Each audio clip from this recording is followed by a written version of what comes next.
Good morning everyone. नमस्ते शिवारू सबैजनालाई मेरो युट्युब च्यानलमा जोडिनुभएका सबैजनालाई वेलकम छ है। अनि सन्चै हुनुहुन्छ होला, म पनि सन्चै छु।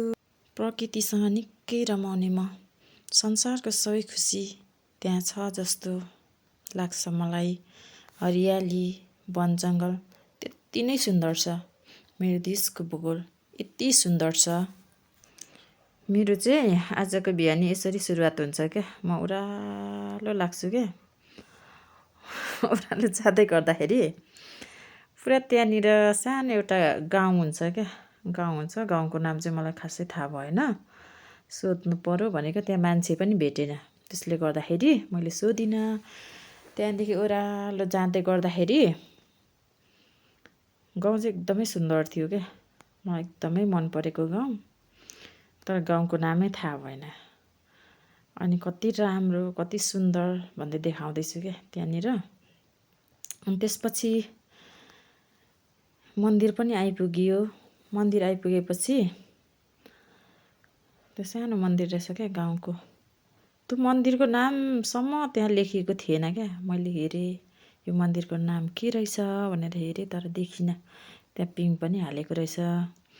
अनि त्यसपछि अब दर्शन त गर्नै पर्यो, बाटोमा भेटेको मन्दिरलाई किन छोड्ने भनेर त्यहाँनिर दर्शन गर्न गएँ क्या म। सबभन्दा अगाडि चाहिँ घन्टी बजाउन गएँ, घन्टी बजाएँ। अनि त्यसपछि अब मन्दिर आइसकेपछि दर्शन त गर्नै पर्यो भनेर दर्शन गरिराखेको छु क्या।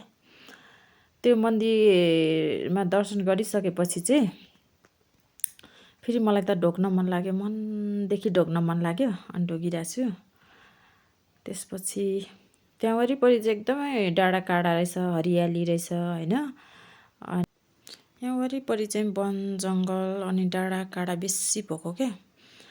अनि मलाई त एकदमै मन पर्यो, कति राम्रो क्या। अनि तुसारोहरू पनि पुरा परिरहेको थियो होइन। अनि कति राम्रो भन्दै मैले त्यो ठाउँहरू देखाउँदैछु क्या।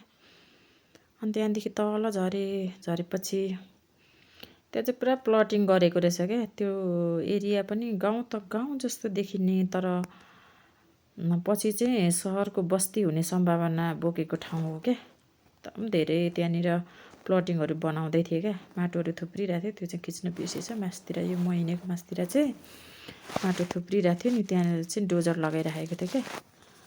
अब अलिक भिरालो ठाउँ हो, डोजर लगाएर सम्म बनाएर चाहिँ पुरा घरहरू बनाउँदो रहेछ क्या यो ठाउँमा चाहिँ। काठमाडौँ युनिभर्सिटीको वरिपरि नै पर्छ, यो नजिक नजिक पर्छ नि त यो ठाउँ।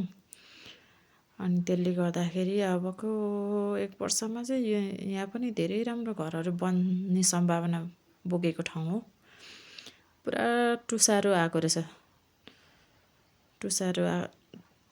तुसारो परेको ठाउँ। तुसारो भन्थ्यो, म चाहिँ हिउँ होला भन्थेँ, तर तुसारो अरे यो। तुसारो यसरी आउँछ अरे, तर मैले त देखेको थिइनँ। अब तराईतिर त खासै हुँदैन नि त, हुस्से मात्रै लाग्छ। अनि म यस्तो चिसो ठाउँमा बसेकै थिइनँ। पहिलोचोटि मैले तुसारो पनि देखेको। अनि म त हिउँ होला भनेर मक्ख पर्दै हेर्दै थिएँ, तर होइन रहेछ। अनि त्यसपछि म माथि आएँ। माथि आएपछि चाहिँ हिमाल देखिन्थ्यो क्या। त्यहाँ म हिँडिराखेको ठाउँदेखि चाहिँ हिमाल देखिन्थ्यो, तर बादलले गर्दाखेरि देखिँदैन हौ। बादल पनि बादल जस्तो हुस्से लागेको छ नि त, त्यही भएर देखिँदैन क्या। मर्निङको टाइम हो, त्यही भएर देखिँदैन, तर नत्र पर देखिन्छ क्या। अनि त्यसपछि हामी चाहिँ फर्केको आफ्नो स्थानतिर फर्किँदै उकालो आउँदैछौँ। धेरै तल पुगेर चाहिँ हामी लगभग 1 घन्टाको बादमा चाहिँ हामी हिँडेर आउँदैछौँ क्या। निकै तल गएको थियौँ मर्निङ वक। अनि त्यसपछि रमाइलो पनि भयो, डाँडा काँडा अनि हरियाली वन जङ्गल देख्दा मलाई एकदमै रमाइलो लाग्छ क्या। अनि यति सुन्दर यति राम्रो है।